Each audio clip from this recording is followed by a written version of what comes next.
स्वस्थ और अस्वस्थ होना भोजन, वातावरण, मौसम एवं मन के ऊपर आधारित है। आज ये धारणा बहुत तेजी से फैलाई जा रही है कि मांसाहारी शाकाहारियों की अपेक्षा अधिक बलवान होते हैं। मांसाहारी लोग शाकाहारियों को घास फूस खाने वाला बताते हैं।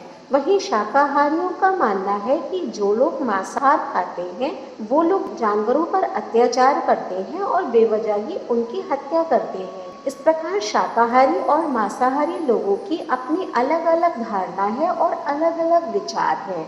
हिंदू धर्म ग्रंथों के अनुसार कौन सा भोजन श्रेष्ठ है, आइए जानते हैं।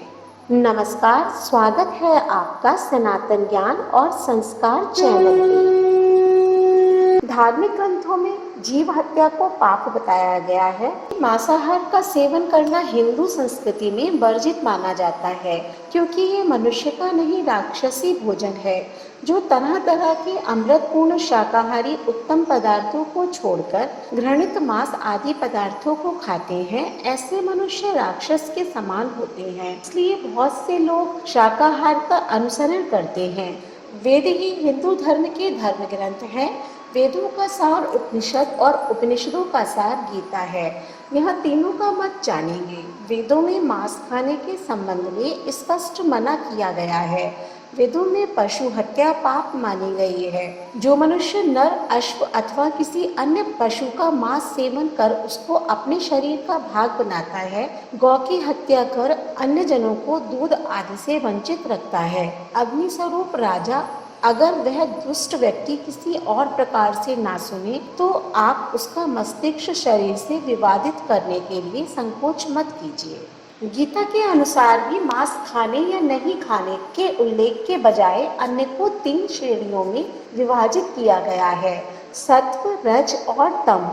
गीता के अनुसार अन्न से ही मन और विचार बनते हैं। जो मनुष्य सात्विक भोजन ग्रहण करता है उसकी सोच भी सात्विक होती है। अतः सात्विकता के लिए सात्विक भोजन, राजसिकता के लिए राजसिक भोजन और तामसिक कार्यों के लिए तामसी भोजन होता है। यदि कोई सात्विक व्यक्ति तामसी भोजन करने लगेगा तो उसके विचार और कर्म भी तामसी हो जाएंगे। मांस 2 प्रकार के होते हैं, राजसिक और तामसिक। उसको पकाने के तरीके से भी उसकी श्रेणी तय होती है। संतों, ब्राह्मणों और धर्म के कार्य में कार्यरत लोगों को सात्विक भोजन करना चाहिए, लेकिन युद्ध, क्रीड़ा और भयंकर कर्म हेतु लोगों को राजसिक भोजन करना चाहिए। हालांकि तामसिक भोजन कभी नहीं करना चाहिए, क्योंकि यह भोजन राक्षस, पिशाच और असुरों का भोजन माना जाता है। तामसिक भोजन में अच्छे से नहीं धोया गया मांस, बासी भोजन, खराब भोजन, बहुत तीखा और मसालेदार भोजन आता है। सनातन संस्कृति में गौ मांस को खाना पाप माना गया है, क्योंकि जब भगवान विष्णु कृष्ण रूप में धरती पर अवतरित हुए तो उन्होंने गौ प्रेम से लेकर भक्ति तक बहुत सी लीलाएं की, जिससे पृथ्वीवासियों को गौधन की महिमा से अवगत कराया जा सके। ऋग्वेद में गाय को जगत माता का दर्जा दिया गया है। अनेकों पुराणों के रचयिता वेद व्यास जी के अनुसार गाय धरती की माता है और उनकी रक्षा में ही समाज की उन्नति है। गाय की देखभाल करने वाले को ईश्वर का आशीर्वाद प्राप्त होता है।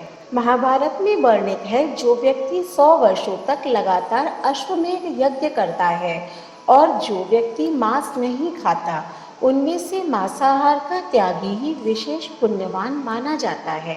मनुस्मृति में भी वर्णित है, जो व्यक्ति अपने सुख के लिए निरपराध प्राणियों की हत्या करता है वह इस लोक और परलोक में कहीं भी सुख प्राप्त नहीं करता। इसके अतिरिक्त यदि चमड़ी के पात्र में रखा घी, तेल, जल, हींग आदि खाते हैं तो भी आप शाकाहारी नहीं हैं। अंततः आपके सामने 2 मार्ग हैं। पहला है आत्मा का मार्ग और दूसरा है शरीर का मार्ग। यदि आप आत्मा के मार्ग पर चलना चाहते हैं तो आपको अपने जीवन में सात्विक भोजन, गुण और कर्म को अपनाने की जरूरत है। यदि आप सांसारिक मार्ग पर चलकर शरीर को पुष्ट करना चाहते हैं तो आपको तय करना है कि आपको क्या खाना है और क्या नहीं खाना है। हालांकि हिंदू धर्म में मांसाहार खाने की सलाह या अनुमति नहीं देता है। अगर आपको हमारी आज की वीडियो से कुछ ज्ञान प्राप्त हुआ है तो हमारी वीडियो को लाइक करें और ज़्यादा से ज़्यादा शेयर करें। धन्यवाद।